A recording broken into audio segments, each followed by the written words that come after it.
The golden rays of the setting sun bathed the outdoor venue in a soft, warm glow. Rows of chairs adorned with delicate white roses and satin bows lined the aisle, creating an atmosphere of elegance and romance. Guests, dressed in their finest attire, murmured softly, their faces a mix of anticipation and emotion. At the altar stood Emily, a 32-year-old music teacher, known for her unwavering passion and resilience. Her dark brown hair was styled in loose waves, and a simple yet elegant white gown hugged her frame. Despite the nervous flutter in her chest, her radiant smile reflected the joy she felt. Today was a day she never thought possible, one that marked the culmination of a journey filled with challenges, love, and an unexpected miracle. With every passing moment, the story of how Emily and Aaron, a celebrated and wealthy musician, found each other seemed nothing short of destiny. Emily had always believed music was her life's purpose. From the age of 5, she'd been captivated by the sound of a piano, her tiny hands eagerly learning every note. As she grew, her passion blossomed into a career as a music teacher at a local school. Known for her infectious enthusiasm and ability to connect with her students, Emily found joy in sharing the universal language of music. But one autumn morning changed everything.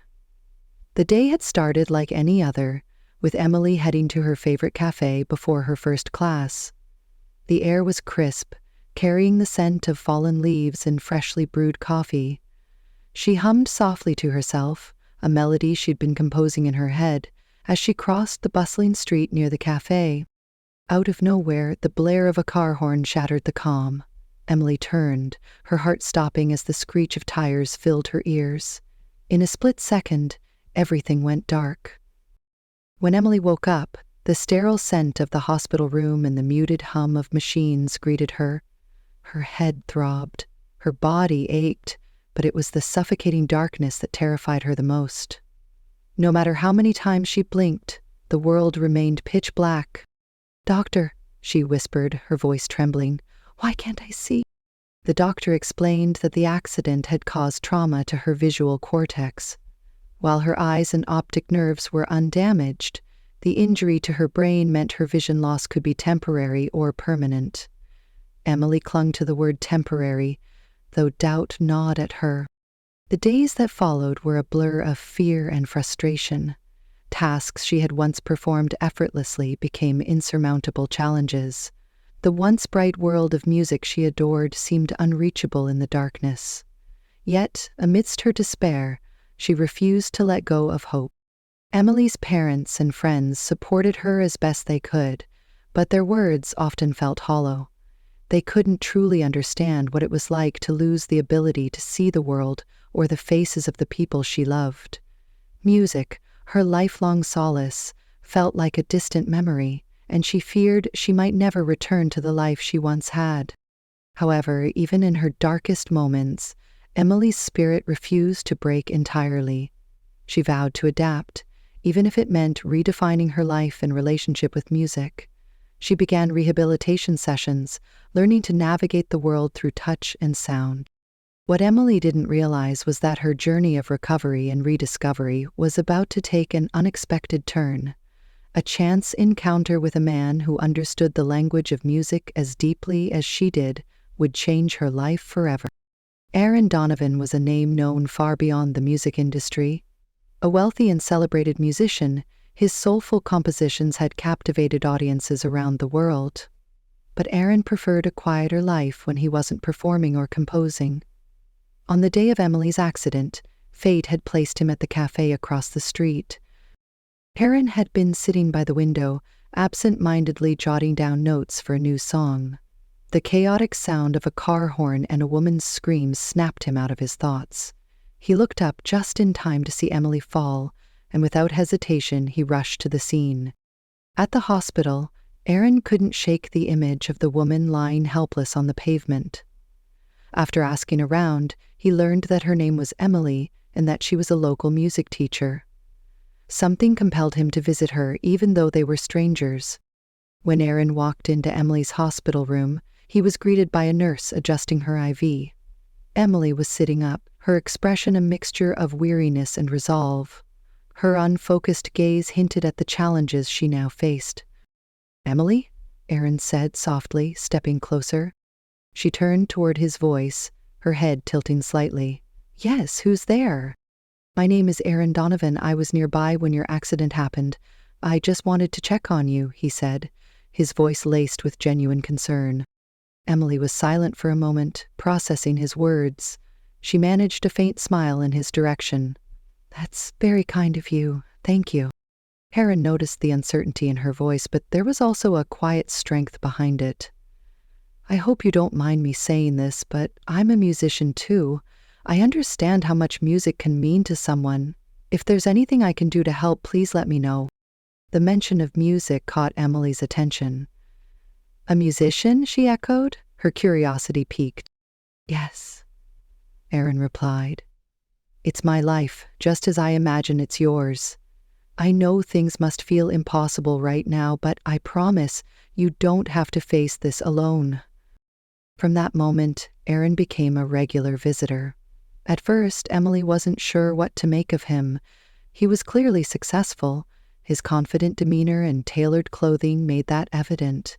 But there was also a humility about him. Aaron never acted superior or pitying, and he always spoke to her with respect and understanding.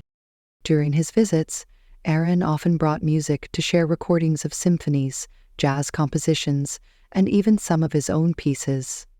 Emily would sit quietly, letting the melodies wash over her, finding solace in the familiar language of sound. One afternoon, Aaron brought his guitar and played for her, filling the sterile hospital room with soft, soothing notes. As his fingers moved effortlessly over the strings, Emily felt something she hadn't in weeks. Hope. "I'm sorry for rambling on," Aaron said after finishing a piece. "It's just, I feel like music has a way of reaching us when words fail." Emily smiled, her head tilted toward him. You're right. It's strange I can't see anymore, but I feel like I'm starting to hear music in a whole new way." Aaron nodded, understanding exactly what she meant. "Then let's keep listening," he said. What neither of them realized was that their shared love for music was laying the foundation for something deeper. Aaron's visits became a lifeline for Emily, and, in turn, she began to inspire him in ways he hadn't anticipated. As the weeks passed, Aaron's visits became a regular part of Emily's routine, and their conversations grew increasingly personal. Music remained their shared language, but they began exploring each other's lives, dreams, and struggles. Aaron was unlike anyone Emily had ever met. Despite his fame and wealth, he carried himself with a quiet humility.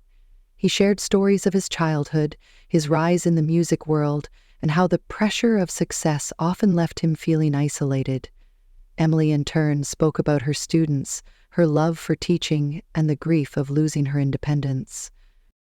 "You know," Aaron said one day, "you remind me of why I fell in love with music in the first place. It's not about fame or recognition, it's about connection. And you're one of the most genuine people I've ever met." Emily's cheeks flushed, and though she couldn't see him, she felt the sincerity in his voice. "You're kind to say that," she replied softly. "But most days I feel like I'm just trying to survive." Aaron reached for her hand, his touch reassuring. "You're doing more than surviving, Emily. You're adapting. And that takes courage." Aaron's presence became a source of strength for Emily. He didn't just listen to her fears, he actively helped her overcome them. On days when the weight of her blindness felt unbearable, Aaron encouraged her to take small steps forward. One afternoon, he brought her to his private studio, a sprawling room filled with instruments and recording equipment. "This place is incredible," Emily said, running her fingers along the keys of a grand piano. "It's yours for the day," Aaron said with a smile. "Play whatever you want." Emily hesitated. "It's been so long. I don't even know if I can anymore." Aaron knelt beside her, his voice gentle. "You can. Music isn't about what you see, it's about what you feel. Trust yourself." With a deep breath, Emily placed her hands on the keys.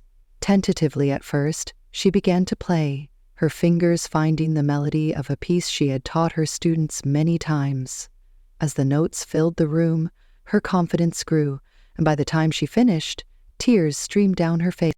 "I never thought I'd play again," she whispered. Heron handed her a tissue, his own eyes glistening. "You're extraordinary, Emily. Don't ever forget that." Their bond deepened with each shared moment. Emily found herself looking forward to Aaron's visits, the sound of his voice, and the way he made her feel seen, even in her darkness. For Aaron, Emily was a revelation. Her resilience and unyielding spirit reminded him of what truly mattered in life.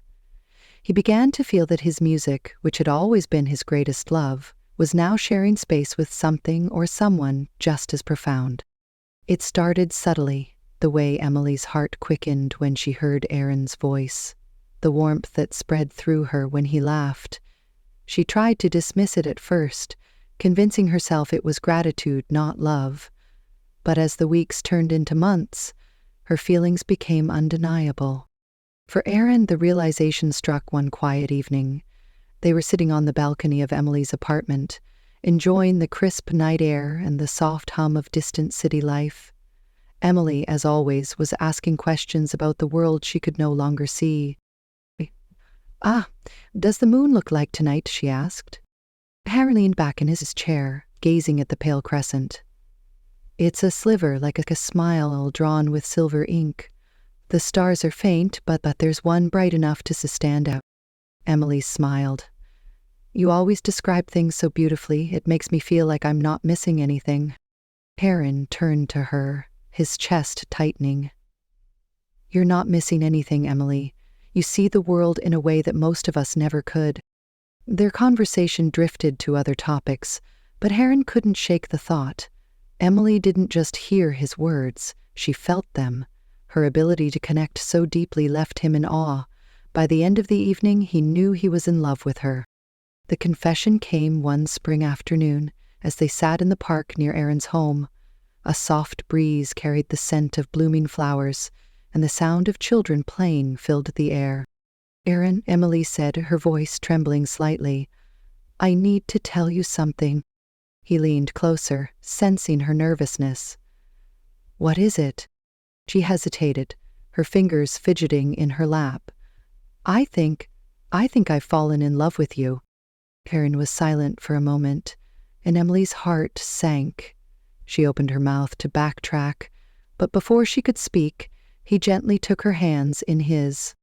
"Emily," he said, his voice thick with emotion, "I've been waiting for the right moment to tell you the same thing." "I love you too." A mixture of relief and joy overwhelmed her, and tears streamed down her face. "You do?" He nodded, though she couldn't see it, and squeezed her hands. "I do, more than I ever thought possible." From that day on, their love became a source of strength for them both. Together they faced the world, their bond unshakable, and their dreams of a shared future growing brighter by the day. Aaron spent weeks planning the perfect proposal, determined to make the moment as meaningful as Emily deserved. Music had always been their shared language, so he decided to compose a piece dedicated entirely to her, a melody that captured her resilience, her laughter, and the way she had brought light into his life. The setting was equally important. He chose the same park where Emily had confessed her love for him. Spring was in full bloom, and the air was perfumed with the scent of flowers. On a quiet Sunday afternoon, he invited her for a picnic under their favorite oak tree. As they sat on the blanket, enjoying the soft hum of the world around them, Aaron reached for his guitar. "I've been working on something," he said, his voice uncharacteristically nervous. "It's for you." Emily tilted her head toward him, her curiosity piqued. "For me, Aaron, you didn't have to." "I wanted to," he interrupted gently. "This is my way of saying what words can't." With that, Aaron began to play. The melody was tender and hauntingly beautiful, a musical portrait of their journey. As the final notes faded, Emily sat in stunned silence, her hand pressed to her chest. "It was incredible," she whispered. I've never heard anything so beautiful. Aaron set the guitar aside and took her hands in his. Emily, meeting you changed my life. You've shown me strength, courage, and a love deeper than I ever thought possible. I want to spend the rest of my life proving to you how much you mean to me. Her breath hitched as he reached into his pocket and pulled out a small velvet box. Emmeline Carter, he said, opening it to reveal a delicate ring with a solitaire diamond. Will you marry me? Tears streamed down Emily's face as she nodded, her voice choked with emotion. Yes, Aaron, 1,000 times, yes. Aaron slipped the ring onto her finger, his own hands trembling. Emily reached out to touch his face, her fingers tracing the contours of his smile. Fabrician, I may not see your face, she said softly, but I feel your love in every word, every note, and every touch. That's all I need. Aaron leaned forward, their lips meeting in a kiss that sealed their promise to each other. The wedding day arrived, bathed in the soft glow of a setting sun. The venue, an open-air garden, was decorated with cascading white roses and delicate lights that twinkled like stars. Emily, in her elegant gown, stood at the altar, her heart fluttering with excitement. She could feel the weight of the moment, the culmination of a journey filled with love, perseverance, and hope. Aaron waited at the other end of the aisle, his custom-tailored suit perfectly complementing his confident yet emotional demeanor. His hands rested on the guitar beside him, a reminder of the song he'd composed for Emily, which he planned to perform later. As the first notes of the wedding march filled the air, Emily was guided down the aisle by her father. The guests, overcome with emotion, rose to their feet, their eyes fixed on the bride. Aaron's gaze, however, remained steady, as if he could see only Emily in a sea of faces. Then, something extraordinary happened. As Emily approached, a flicker of light danced across her vision. She blinked, unsure if it was her imagination, but as she took another step, the light grew stronger, forming vague shapes and colors. By the time she reached the altar, the blurry outlines of Aaron and the guests became clearer. She gasped, her hands trembling. "Anne," she whispered, her voice quivering with emotion. I can see you." Aaron's eyes widened, and a wave of murmurs rippled through the crowd. "Emily, are you serious?" She nodded, tears streaming down her face. "It's still blurry, but I can see you. I can see the flowers, the sky, everything." Aaron's hands reached out to cradle her face, his touch both gentle and disbelieving. "This is a miracle," he said, his voice breaking. The officiant, visibly moved, cleared his throat. "Shall we proceed with the ceremony?" Emily and Aaron nodded, their hands tightly clasped. As they exchanged vows, every word carried a deeper meaning, their promises strengthened by the miracle they had just witnessed. When they were pronounced husband and wife, their kiss was filled with gratitude, love, and hope. The guests erupted in applause, many wiping tears from their eyes. For Emily and Aaron, the world felt brighter than ever before, both literally and figuratively. Later that evening, as the celebration continued, Emily and Aaron stole a quiet moment together. They stood hand in hand beneath a canopy of stars, the sounds of laughter and music drifting softly in the background. Emily tilted her face upward, her newly restored vision taking in the beauty of the night sky. The stars seemed to shine brighter, and the moon cast a gentle glow over the garden. For the first time in what felt like forever, she could see the world around her, the world she had once thought she had lost. "It's beautiful," she whispered, her voice filled with wonder. Aaron smiled, his gaze never leaving her. "It always was. Now you get to see it too." Tears glistened in Emily's eyes as she turned to him. "I never thought this day would come. Losing my sight felt like the end of everything I loved, but then you came into my life, Aaron. You didn't just help me survive. You gave me a reason to thrive." Aaron gently cupped her face, his thumbs brushing away her tears. "You're the one who showed me what love truly means, Emily. Before I met you, I thought music was my greatest passion, but now it's you. You are the melody I never knew I needed." They shared a tender kiss, their connection deepened by the trials they had overcome together. In the days that followed, Emily's doctors marveled at her recovery, attributing her regained vision to her brain's natural healing process and neuroplasticity.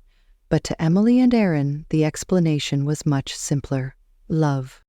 As they began their new life as husband and wife, Emily and Aaron knew that their story was far from over. Their love, built on resilience and trust, would be the foundation for the many chapters yet to come.